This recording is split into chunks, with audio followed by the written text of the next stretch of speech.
Okay, hey, welcome everybody. It is 7 o'clock Wednesday. We're back after a short break. Welcome back, Mary Beth. Hello. Hey, Martin, and Dennis is already here. So hello, everyone. Nice. And I'm sure more will come trickling in.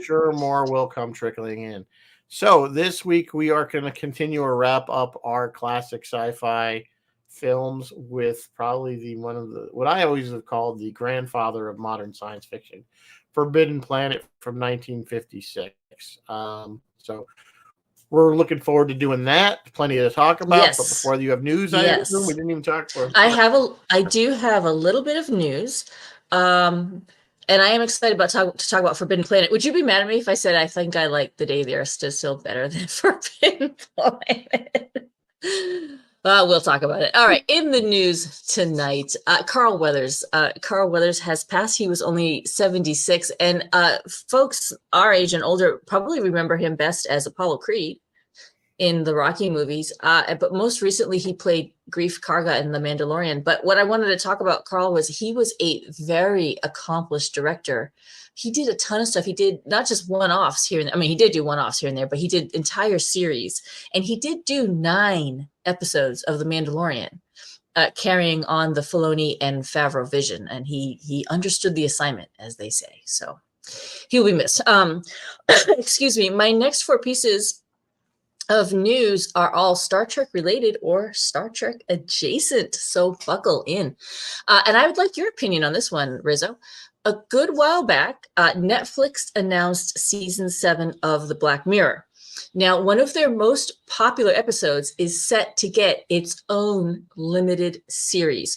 What's on Netflix.com, which I believe is a Netflix-owned website, What's on Netflix.com reports the USS Callister episode of Black Mirror, best known as the Star Trek episode, is going to get a very limited 3-episode series. It is in the works. The spinoff will probably feature new characters.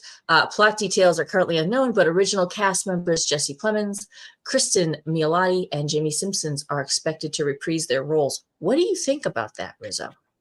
Well, if you watch the original Black Mirror episode, that was a pretty disturbing episode. It was, wasn't it? It was Star Trek-y, but it was twisted. It was cool that it was kind of the Star Trek thing, but then there was this like weird twist to it. So, my thing is, I don't know how they're going to approach it. Is it going to be the twisted ending sort of thing? Is it going to be a Black Mirror thing? People are basically prisoners in this VR world, or are they going to make it as if, because it was based, in other words, he was having a fantasy based on a real show. In other words, it would be Star Trek.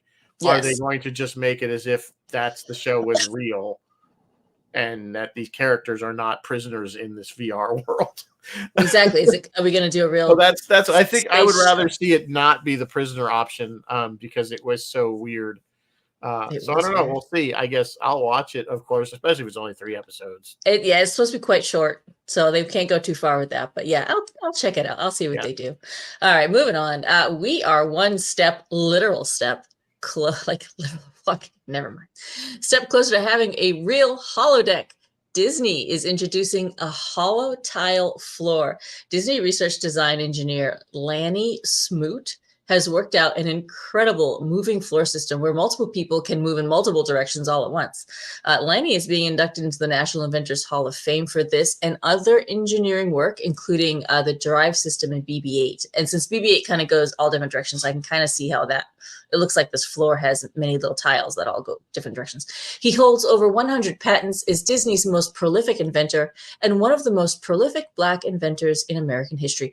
Mike Okuda commented on a Facebook post saying, Rick Sternbach and I envisioned something similar for the Star Trek holodeck in the Next Generation Tech Manual, but Smoot's invention lets you do it without the magic of force fields. That's pretty cool. I hope it gets put to, cool practical use. Yeah, there's a good video I think Disney actually put out about this. You can look it up on YouTube. You can not really how it works, but that you can have like 3 people on this floor and they can be walking in all different directions, and it knows what it's doing. It's very. I'm not sure exactly how it works, but it works. It works. All right, number 4.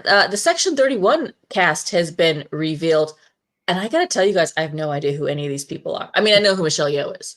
but the rest of them, I have no idea. I'll say their names, and if you guys know any of them, could you please type who they are in the comments, because we've got Omari Hardwick, Casey Roll, Sam Richardson, Sven Roygrock, Sven, Robert Kaczynski, Umberly Gonzalez, and James Hiroyuki Liao. So do I say, yay, they're starting from scratch, or do I say, uh-oh, they're starting from scratch? What do you think, Rizzo? I don't know. I'm not that optimistic about it, and I hate to be the cranky old man that shakes his fist at the sky, but this is Discovery Universe, so plan on it kind of not being that good. Well, I hate to be that negative about it, but I mean, I'm not a. I mean, a lot of people don't like Section 31 at all. The fact that it even exists, because it is it's very pretty. not. It is pretty. It's very it's not very Roddenberry. So there's that, and then you kind of frame it in the fact that it's the Disco universe as opposed to Prime, and you're never going to convince me that those two are the same thing. Yeah, I don't know. I mean, I'll watch it to give it a shot, but we'll see. I love love me some Michelle Yeoh. Don't get me wrong. I do too. So maybe I thought they'd bring back I mean, there's a couple of characters that could have been as long as they don't make it all like everybody crying. And it wouldn't work. I mean, you think about it. If they try to do that, if they try to do what they do with Discovery on Section 31, it's just going to be a complete disaster. No, this has to be hard. Oh, hi, Alex. This has to be hard and not mean. I don't say mean. They need to be hard-driven kind of characters. You know what I mean? We'll see. All right. News item number 5. Picard, Star Trek Picard swept the Saturn Awards. They won in every category they were nominated in except Best Animation, where The Bad Batch beat out Lower Decks. So what they got was Best Actor in a Televised Series for Patrick Stewart, Best Supporting Male Actor in a Televised Series, Jonathan Frakes, Best Supporting Female Actor in a Televised, Jerry Ryan, Best Guest Star, Paul Wesley as James T. Kirk, and they won the overall, the big one, Best Sci-Fi Show. They beat out Andor, Mandalorian, and Strange New Worlds. Plus, the cherry on top was they got a Lifetime Achievement Award given to the cast of The Next Generation. Way to go, Star Trek. I am so excited that you are finally getting the recognition you deserve. Now, I'm not sure about the Kirk thing, though. Yeah, he's barely, he's in it. He's in it. He's only in a couple episodes. So how they figured he was the best guest star. Hang on. I'll tell you who he's up against, and then we can decide if he deserves this or not. Paul Wesley. Wait, that's special effects. Hang on. Let me get to the people. Paul Wesley was up against Amanda Plummer for Picard Vedic, Andy Serkis in Andor, which I loved. I thought he was going to get it. Giancarlo Esposito in Mandalorian, who I also loved. Someone in Werewolf by Night, which I enjoyed very much, and Catherine Zeta-Jones as Morticia Adams in Wednesday. Oh, and Nick Offerman in The Last of Us as Bill. Remember the gay couple? Yeah. Like, those are all strong performances. The Nick Offerman performance, incredibly strong. Yeah. The Andy Serkis performance, incredibly strong. And they gave it to Paul Wesley. Yeah, I don't buy that. That's what I'm saying. I just think there was way better performances than that. Yeah. This is why I don't buy into any of these award shows are just garbage. It's just I think it was just a Star Trek night. I swear to God, Paramount just went and said, "Okay, we need some wins here because our ratings are starting to suck." Maybe. I don't know. I don't know how it works.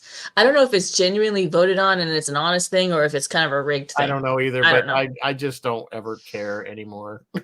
Neither do I. But I am happy for them. While Rizzo is pulling up the drink, I have a bonus recommendation for all of you. The Super Bowl, the Superb Owl, is this weekend, which means it's time for your annual rewatch of The Replacements with Keanu Reeves, Jon Favreau, and Gene Hackman. I cannot tell you how much I love that movie. I quote it all the time. Please watch it. All right, what are we drinking tonight? So, because bourbon is obviously prominent in this film. I thought this one was pretty good. I actually might try to make this. This one's looks pretty good. Maple bourbon smash. There's the ingredients. However, I did post the link to the webpage where you could, because there are some instructions on how to muddle the orange and do it properly. So I couldn't get all that onto one page. So if you go to our Facebook page and find the post, you'll find the link to the drink itself. I'm sure Robby could recreate create that it, for but us. you know, we don't have a Robby. Well, I do. There he is. He's in the background there. Oh, yes, there's your Robby. Yes. There's my Robby. So Bill that's the biggest says, one. oh, Morbius brought a Nick down. Oh, sorry, Bill. I didn't understand what you were saying there. Hi, Dr. Alexander. How are you? And who else came sneaking in when I wasn't looking? Alex, and the shadow is here. Hello, everyone. Yeah, the GD. That's a good one, Bill.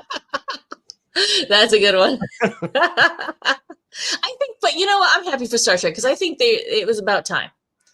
Yeah, I'm not saying that some of it didn't they're historically not recognized. I don't think Wesley did there. And it was the Saturn Awards. I mean, the Saturn Awards specifically look at sci-fi and horror and fantasy and shit. So yeah, I don't know about Wesley.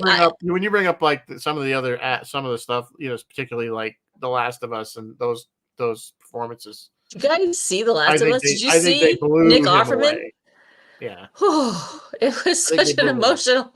It was such an emotional episode. Yeah.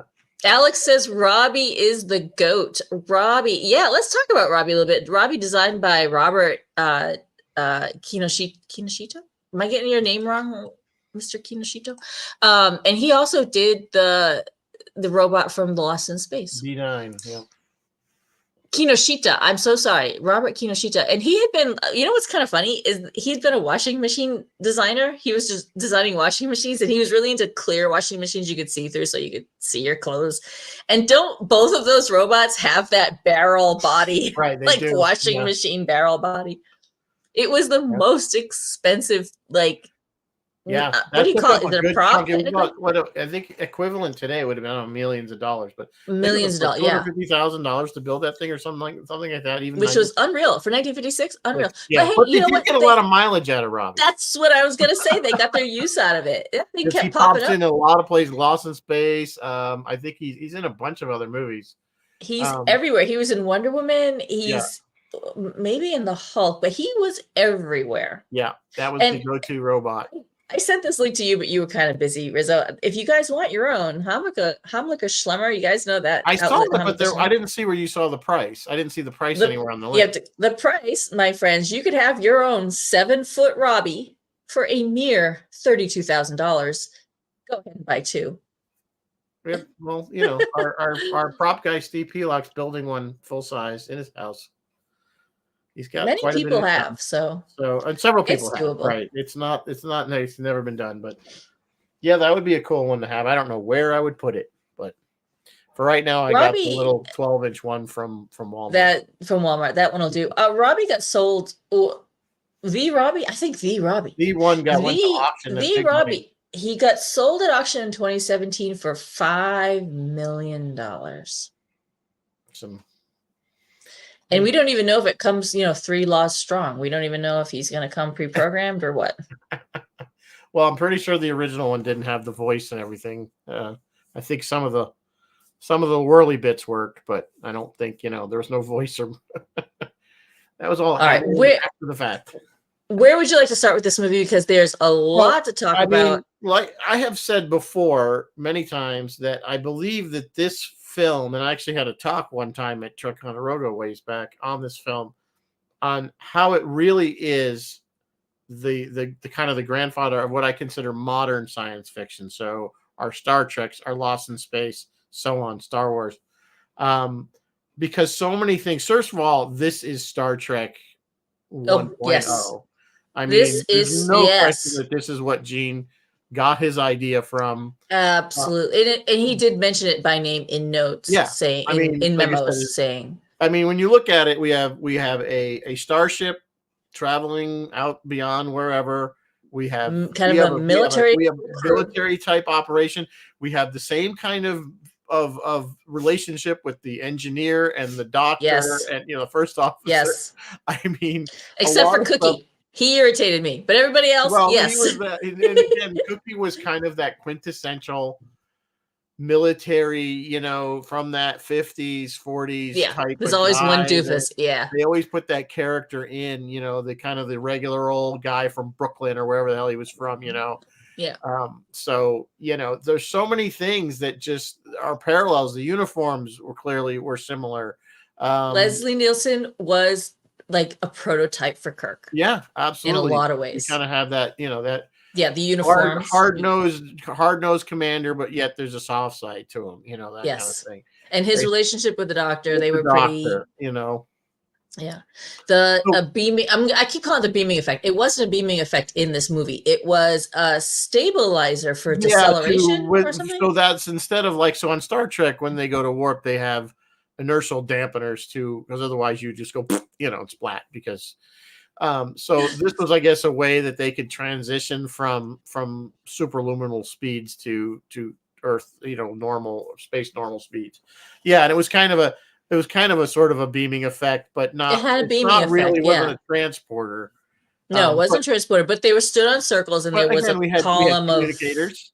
We had communicators. Yes, They they were had on low communicators. wire, but Excellent. they were Yep. basically communicators. Yep. You And know, there was phaser something, type guns. Of the course, that phasers lasers and the really weren't guns. really. I mean, a Yep. lot of that had been done with Buck Yep. Rogers and stuff like that, And his Bill Flash says Gordon. Leslie Nielsen gets the girl. I'm going to count that And one. Leslie Sure. gets the girl, right? Exactly. That's one So, more. Give me an even 10. Can you dish up one more for oh me? There's gosh, got to be another I'm one. trying to think. Yeah, go to Alien Planet. You know, I mean, Go to your I plan. mean, I'm sure there's more.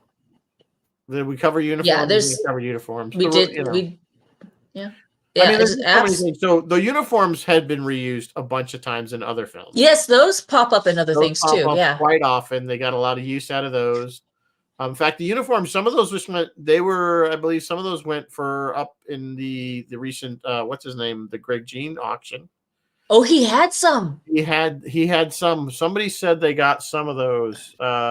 They had a hat, I think, and the shirt, jacket, or something. Yeah, he had some of that stuff. Yeah, but it's that basically a lot of things, a lot of.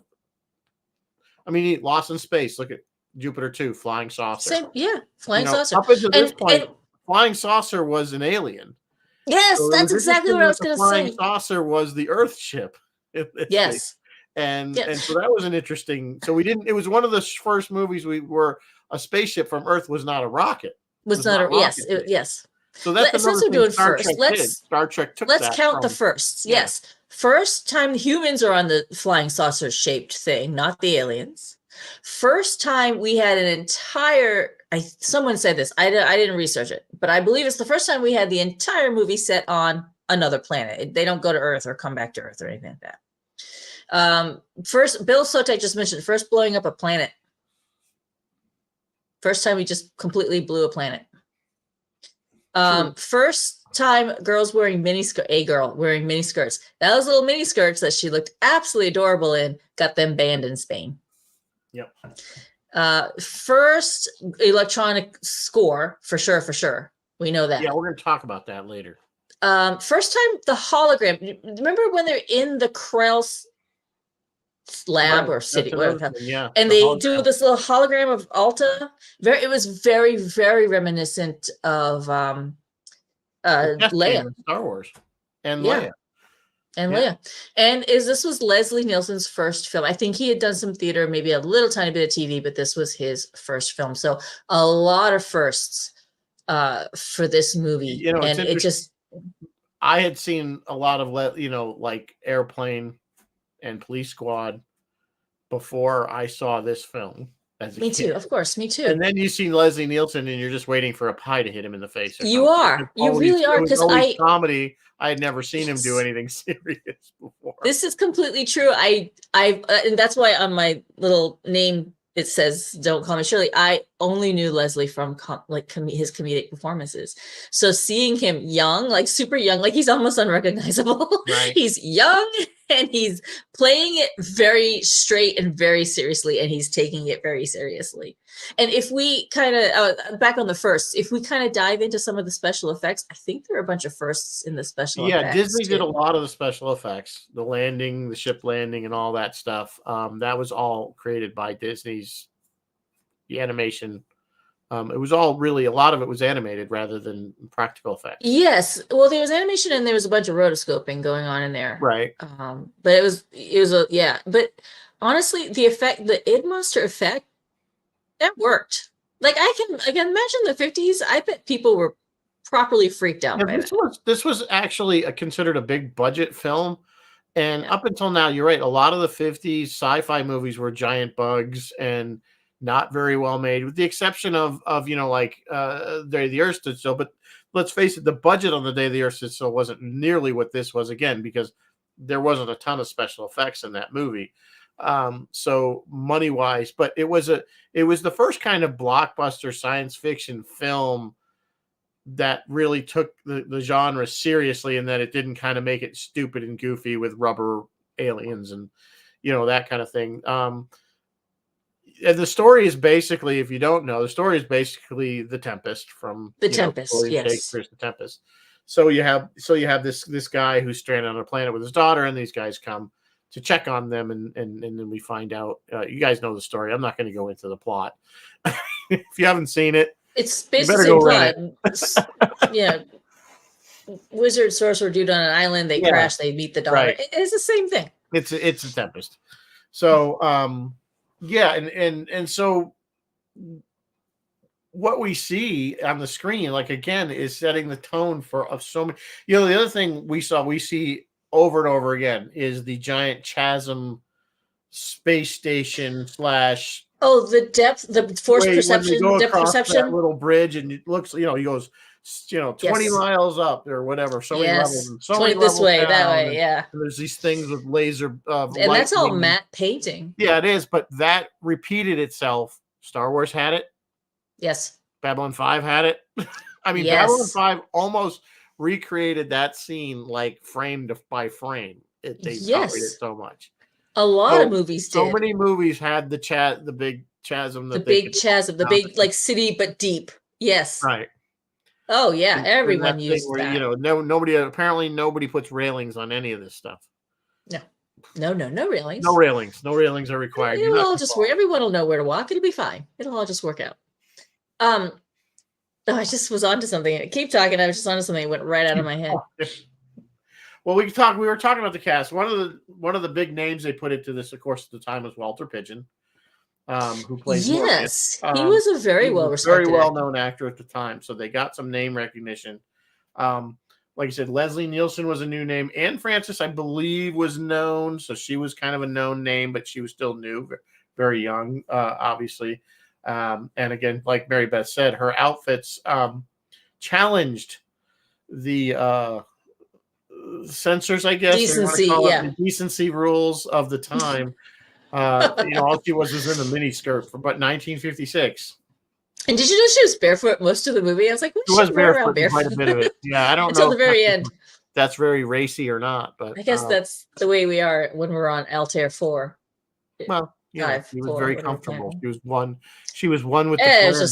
She was one with the planet and her deer and her tiger, which to this day no one's really satisfactorily. Somebody said that her father conjured them up for her, and then someone else said no, they came on the Bellarov. No, they kind of did it. I thought they explained it that the Krell, the aliens that live on, that were native to that planet, had gone off and had visited many planets in the universe, and they had visited Earth, and they took some samples, which is why there was a deer and a tiger. I somehow missed that little tidbit. Yeah, yes, they did kind Chris of LaRoche is saying Bad Day at Black Rock. Yes, she had just done Bad Day at Black Rock with Spencer Tracy. She was getting pretty good. Yeah. So I know it was that set, because you're saying how everybody used it. The set itself, but particularly that set where Alta meets the deer, that was the same set as the Wizard of Oz. And it got reused, and some of the effects from Wizard of Oz are actually the same effects they used in this movie, like compositing and the matte painting, which we already mentioned. That kind of technology had been around for a while, so they put it to very, very good use. I think the effects hold up. I think when they did the shot with the tiger, there was a glass barrier. I think so too. Yeah, I think those were composited. Yeah, there was I think they had either composited, but I thought there was one where they actually put. I thought there was like a glass, some kind of that they shot it in a way that so she could be in this. I don't know, but Mhm. obviously they weren't going to expose her to a tiger, even though it was No. probably a trained tiger. But No, Martin's confirming the animals were brought by the Krell. I'm sorry, I guess yeah, I missed that, yeah. but thank you for reminding me. Morbius mentions that at one point that's how the animals got there. So I was just saying some smart things they did. Something else they did that I think was absolutely genius was they never show the Krell, but they give you a lot of hints. The shape of the door, Right. the weird shape of the thing that goes on the head, just yeah, that they were very large. But here's the part that never made sense to me. Okay, you have the giant door, big sort of trapezoidal kind of crab shape, diamond shaped door. The big we got this thing. This obviously they had a very large cranium. Remember the thing that had and then they get in the shuttle. Yes, wasn't it quite small? The shuttle. You're right. The shuttle I'm like, was so small. what is this? They ride on top of the shuttle? That's a great point. I was like, and not all the doors. Like, not all the doors were. Sense. The shuttle should have been huge. That's a really great point. And you know what? Not all the doors were this shape. Some of the doors were standard. Like when you see them walking around the city, when he's giving them the grand tour, look at the other doors and stuff. They're a normal shape. Yeah. But that's okay. That's okay. They were trying. Well, I thought it was very smart. Didn't line up with the size of these creatures.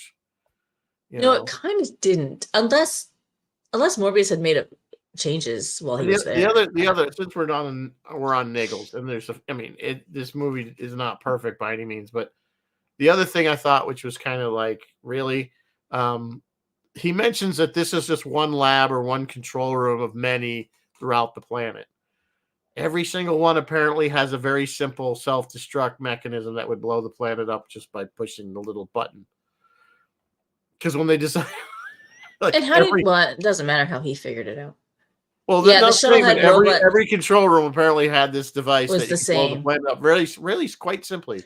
So any given Krell could have a really bad day. Dr. Alexander is suggesting maybe that shuttle was for robots or little automatons. Yeah, it could have been, I suppose. Okay. Well, we're just making stuff up to fill in the hole. Martin's very observant. The Krell must have had tails. If you look at the stairs, there is a gap. You know what it reminds me of? I don't know if any of you guys have read the Heechee saga, where they're describing that these alien ships come, but they're empty, and they're describing the alien ships, and you have to figure out, like, what do these things look like? Yeah.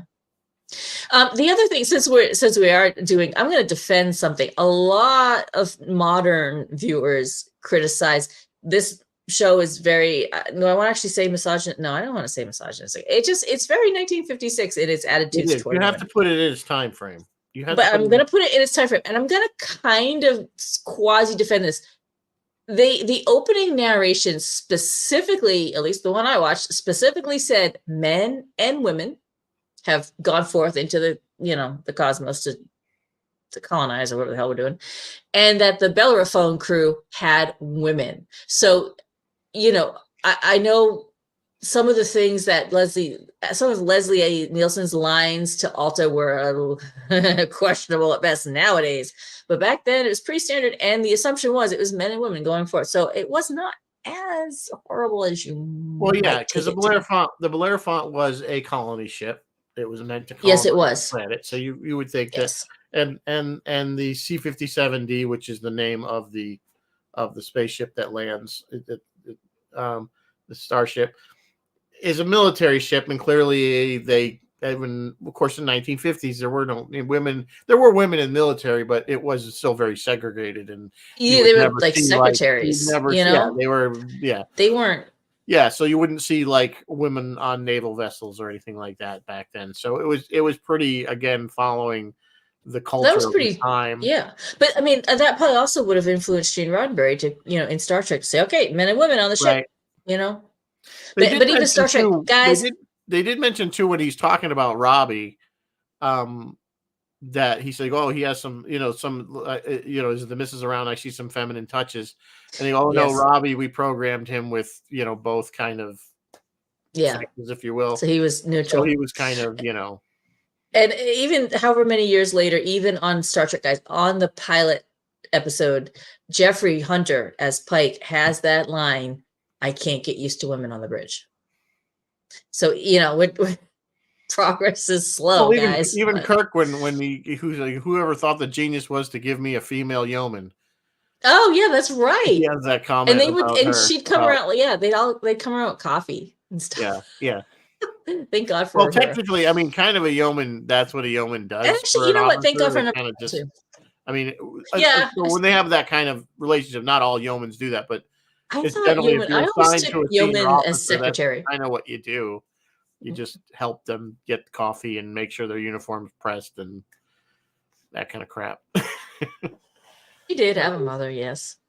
Oh, am I still here? Can you still see me? You were frozen there for a second. I blinked out. Yeah, Bill is just saying that Altair did have a mother. Yep, she did. Well, of course she did. Yeah, because they did. They did track the. There were lots of men and women on the Bellerophon. No, The Bellerophon, or whatever the Morbius name of the was ship not is. lying. To them initially. He was that. He met Alta's mother on the flight, and they blah blah, and she was born, and blah. All that. The thing he left out was how everybody died, and really, into his defense, he really didn't know. He thought there was just a planetary force. He didn't realize it was him until the very end. Which is a little weird, since he had his brain augmented, his intelligence augmented by that Krell device. You think, and he tinkered, he put Robby together, right? Yeah, I think the doctor, he was too close to the problem. I think the doctor kind of makes a comment, if I remember that, he was too close to the problem. He didn't see it. That it's the id, the monsters from the id, from your subconscious, that not only killed the Krell, but ultimately it created his demons. Was the id monster a first, or were there other monsters created? Well, no, they imply that the Krell. What happened was when the Krell invented the machine that could. I meant in movie history, but yeah, go ahead. Make it reality. That they didn't take into account that they still had these primal parts of their existence, and when they were asleep or whatever, that kind of id comes out, and because it was hooked to the machine to produce anything they wanted, it produced creatures or some kind of force that killed each other until they wiped everybody out. Why would Morbius not want his crewmates? Because they were trying to leave. Oh, that's right. They wanted to leave. Yes. Something happened. They started.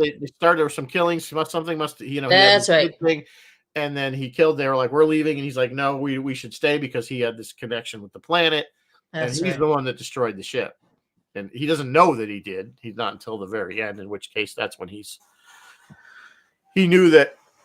And as long as he lived, that's why the creature at the end, when it's burning through which is a great effect, by the way, when it's burning through the Krell door. He knew that until he dies, that thing's going to use every single bit of power on the planet to get through, because it had all those resources at its fingertips, so to speak. So the creature itself was really cool, and again, that was animated by Disney. When we see it, the only time we see it is the energy. They're in the static from fence. The lasers, the static and whatnot from the laser firing at it. Yeah, it's a really great effect. So we have this invisible creature.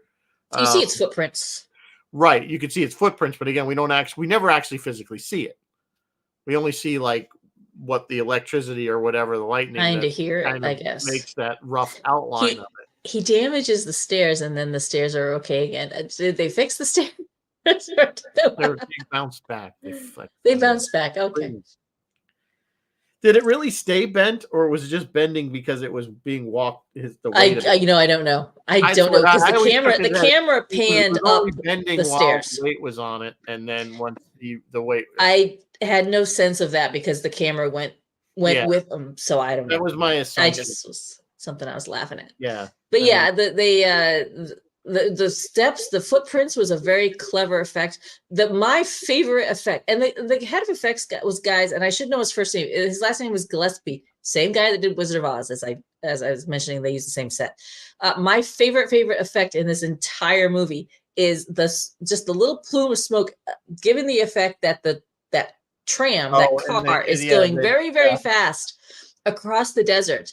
And I'm sure it was a very easy effect to do. I'm sure they were just blowing smoke up from under the table through the dust. But oh, it looked so good. And it looked like Robby driving like hell-bent for 90 across Yeah. the desert, you know? Yeah, it was Super a good. clever. That was, of course, just a matte drops, a backdrop in the. Yeah. Yeah. They did build the full size ship of that, Yes, yes, they did. which was again reused several times in different movies. But yeah, that one they did. Like I said, they certainly didn't throw anything away in Hollywood. No, they never do.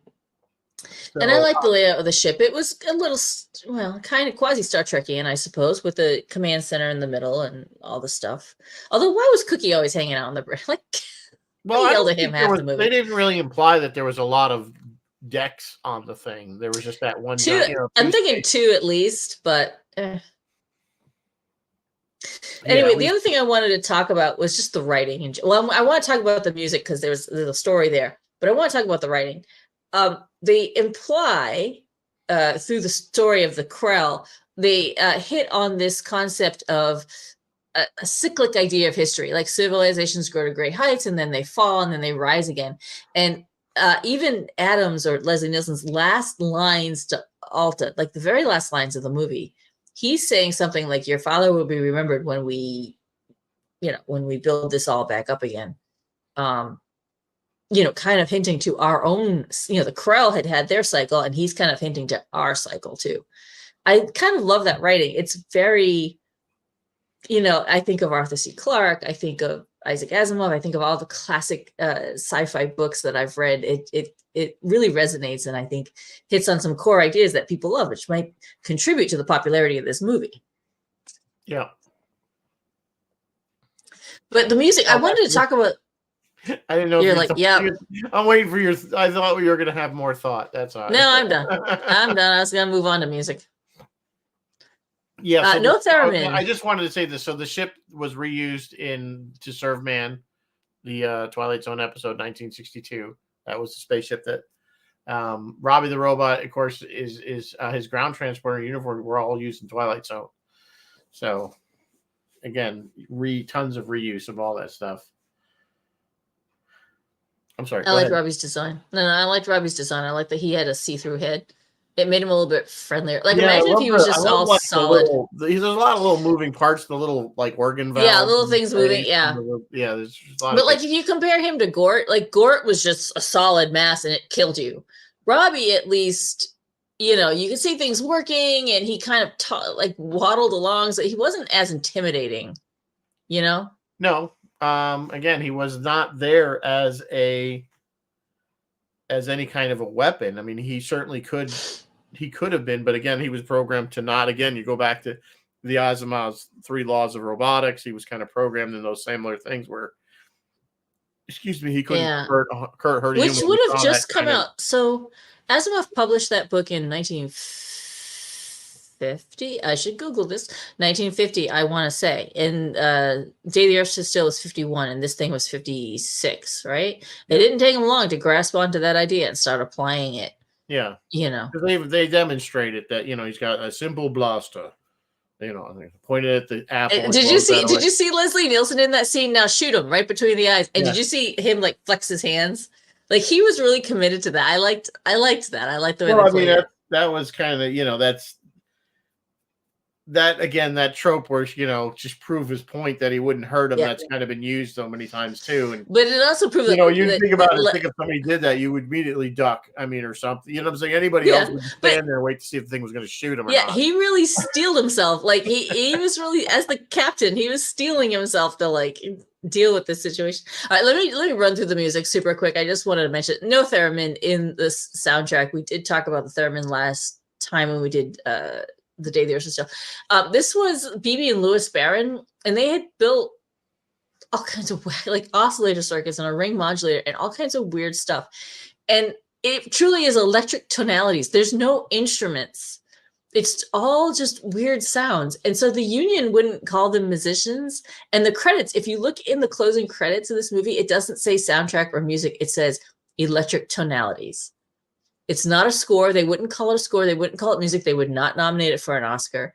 And honestly, some of these sounds can't be recreated. I mean, they could be electronically recreated now because we have the technology. But at the time, some of the sounds could not be recreated because they did it and their machines would break and they would record the sound as the machine was breaking. And so it'd just be this weird, like, and then they'd play it backwards or something. And they just got all these weird sounds. And you know what? It totally works. Like, particularly when the Id Monster comes out, it totally works. Yeah. It's different. I'll give them credit. It's different, but it works. Yeah. No, and it was very unique. You're right. And there was a lot of controversy over that soundtrack, if you want to, tonalities or whatever you want to call it. So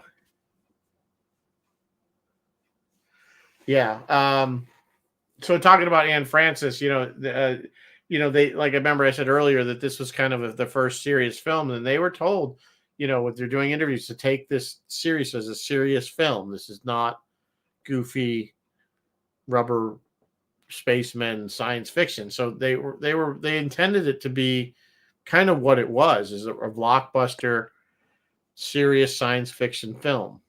It wasn't meant, it wasn't kind of, like I said, the goofy stuff we had up to that point, or even after that, for that matter. They better take it seriously. It cost almost $2 million to make, which for 1956 was unheard of. And a quarter of that was Robby. And a lot of that was Robby. It grossed, the box office was $2.7 million. So they did make money, but it wasn't a wild runaway success. However, like many things, it has it just has steadily gained a following ever since, through the years. And I mean, what is 1956, 66, 76, 86, 96, 2006, 2016. Oh my God.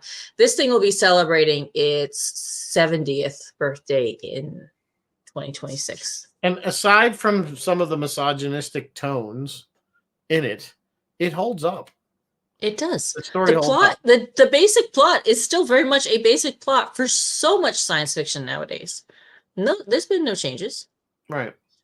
Yeah, you're absolutely right. It totally holds up. It holds up, and like I said, it's kind of was the basis for so many things that we now know and love. Specifically, Star Trek, Lost in Space, Star Wars had taken stuff from it. I mean, they all did. They all took something from this film, for the most part. Mm-hmm. So, Robby was saying was an Invisible Boy. Yeah, that was the very next movie he did. Yeah. Yeah.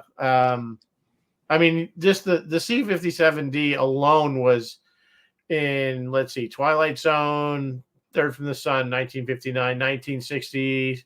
The Monsters Are Due on Maple Street. That's also 1960.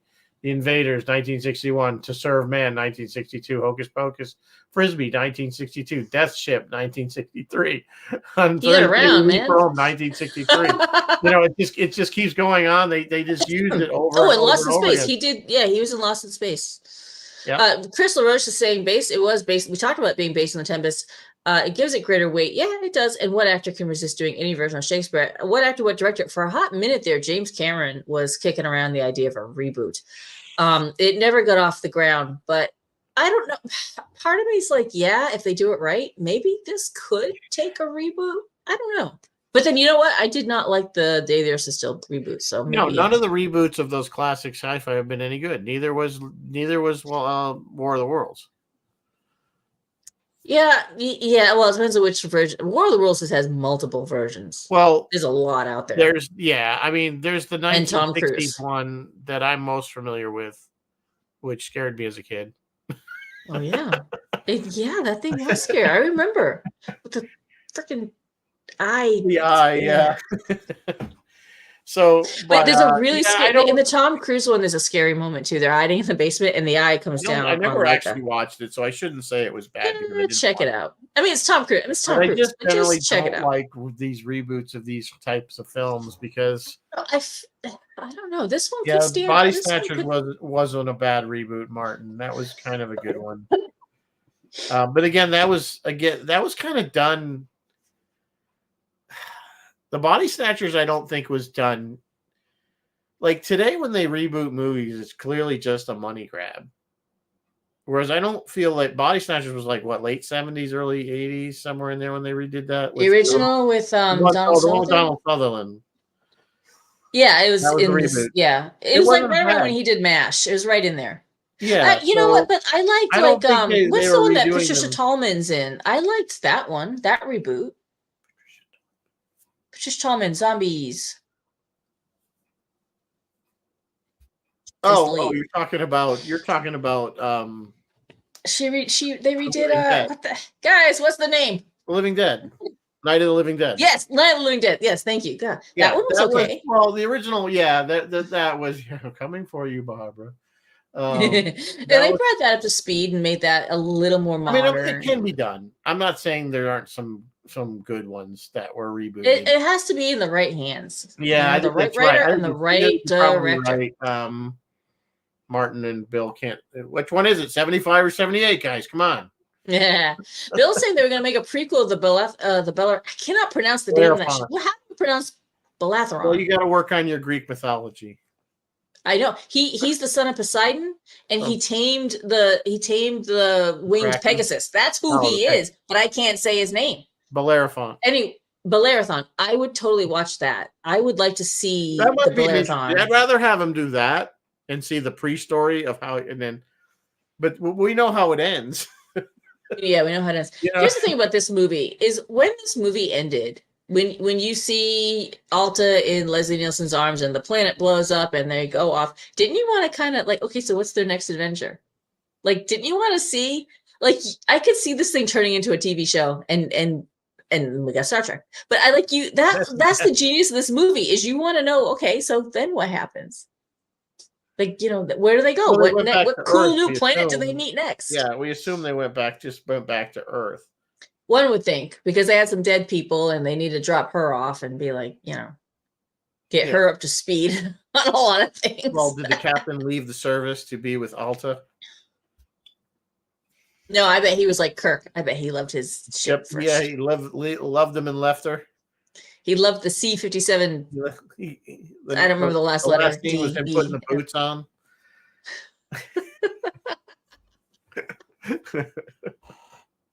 Leave him, put your boots on. That was always Kirk. Yeah, put the boots on. We're done now. Put the boots on. That's just the only hint we got that anything went on. When I give the tours, I always say don't sit on the bed because you don't know where it's been. I was in Pittsburgh and I found the grave sites. What are you talking about? I think he's talking about. Are we still on Night of the Living Dead? What are we on? He's on that or Body Snatchers. I'm not sure. Oh, okay. What else can we say about this film? I mean, there's a lot. I mean, it's first of all, it is one of my favorites for sure. I knew you love it. I'm waffling. I think I might like Day There Still better. I love the Day There audience a little smarter. I think I like this one better. Only because it's more science fiction-y. It's more Star Trek-y. It's more Star Trek-y. And that's always go that. And I love Robby. Robby the robot. Gort's a good robot, but like you said, he's kind of boring. Gort's he doesn't do much. Gort's only cool when his thing opens up. Yeah. And then it's kind of scary, because someone going to die. So a little tiny tidbit that just kind of gave me a giggle. I was looking at the cast list. In the cast, in a blink and you miss him, he's just one of the crew members, is a guy named James Best. James Best would go on to become Roscoe P. Coltrane. Yeah. On the Dukes of Hazzard. Well, we didn't even mention, Warren Stevens, who was on Star Trek as a guest star. And yes. Yeah, by any other name. He was the Kelvin commander. Yes. So there's a definite Star Trek connection. And the other cool one is Richard Anderson of $6 Million Man playing the Chief Quinn, who's the engineer. He played Oscar Goldberg. Oh, he dies. Oh, that's sad. Okay. Yeah, he does die. Yeah. So he dies and the Doc dies, I think. And there's some other guys that get tossed around, like crewman, yeoman, like did they get that when they were fighting at the fence line, right? They were fighting, kind of like tosses them and stuff. The one guy that's kind of the one I guess it's Lieutenant Farman character who is kind of also macking on Altair there at the beginning. Yeah, I think he gets hurt, but I don't think he gets killed.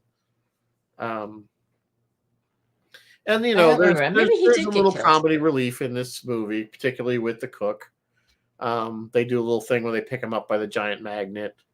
And then, of course, Yeah, him always wanting the booze. That's another common theme. It always seems like in these 50s movies, 40s movies, somebody's always looking for alcohol. Just a little something to get the guy through the day, something.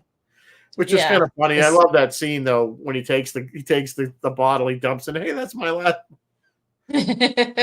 Whatever, and fusel oil. So many percentage of fusel oil. I had to look up what fusel oil is. It's a thing.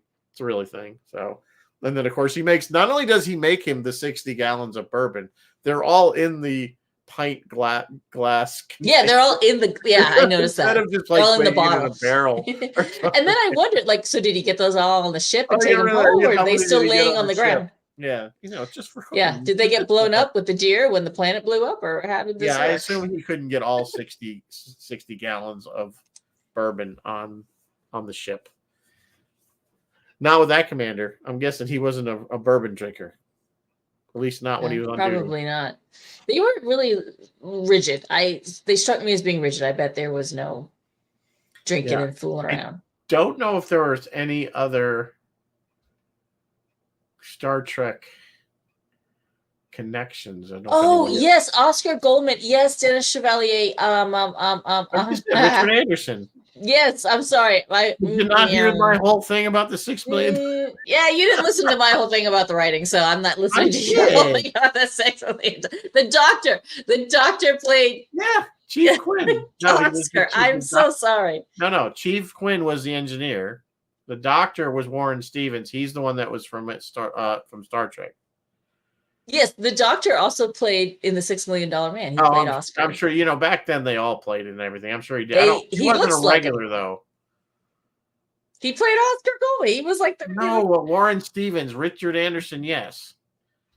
Boy, you didn't hear a word I said. Wow. It's amazing. Warren Stevens, yes, the doctor. Yes. Warren Stevens was in Star Trek by any other name. Richard Anderson was Oscar Goldman on $6 Million Man. I said that. We had that. Anyway. Moving on.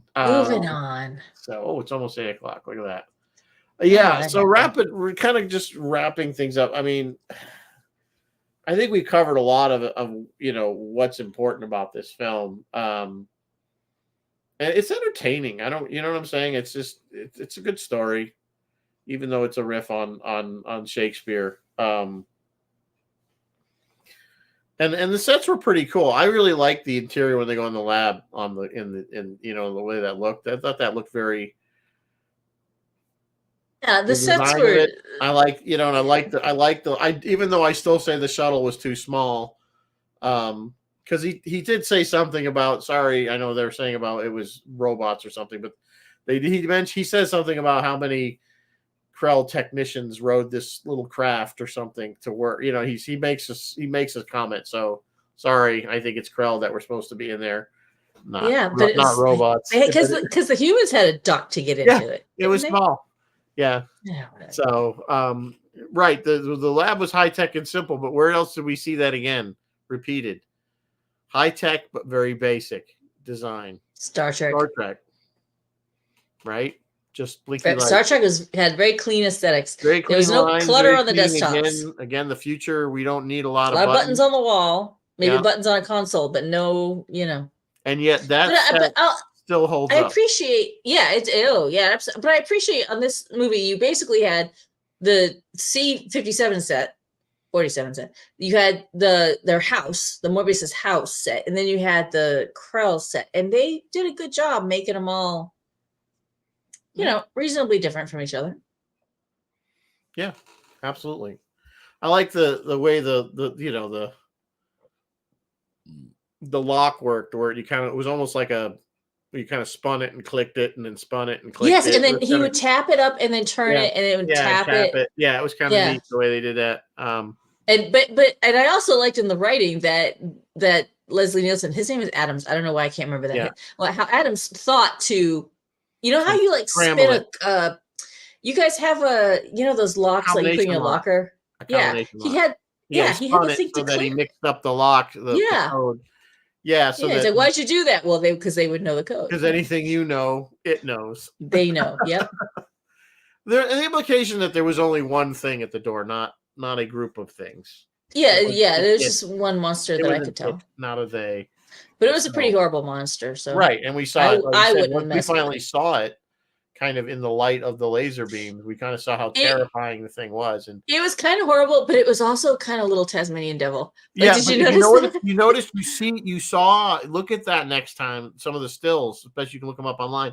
There's a look of it. Kind of looks like Morbius a bit. Yes, it's He has meant the to look like beard. It Morbius. kind You're of has the absolutely right. beard, and I did not see that in viewing the movie. It's all happening too fast. But to me, when I see it, when I see the outline of it in the movie, it just to me it's the Tasmanian devil. yeah, no, I Like know I'm it does. It does have that look to it. You're right. It has that look to it. But I mean, if you But go he did a online really and good job. you look at screenshots of that scene, Let yeah, me actually pull. it looks like a little. You could see some of Morbius, which I'm sure they did on purpose when they drew it. So, very cool stuff. So, all right, well, that I think we pretty much wrapped it up for this movie. I don't know what we're gonna do, but next Wednesday is Valentine's Day, Yes, do you guys so want romance and sci-fi next maybe Wednesday? we'll come up with something sort of sci-fi Valentine-ish.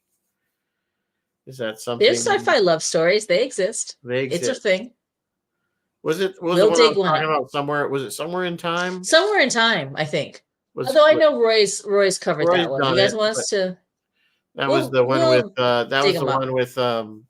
Christopher Reeves. It was a good movie. Christopher Reeve, and I want to say Jane Seymour. You might be right. Yeah, it might be Yeah. Jane Seymour. But what does Roy have going on this week? You know, I don't know. I was looking on his website before we started. His website, his Facebook page before we started, and I don't see anything. I know he did go ahead and on Monday did his Heroes of Sci-Fi episode.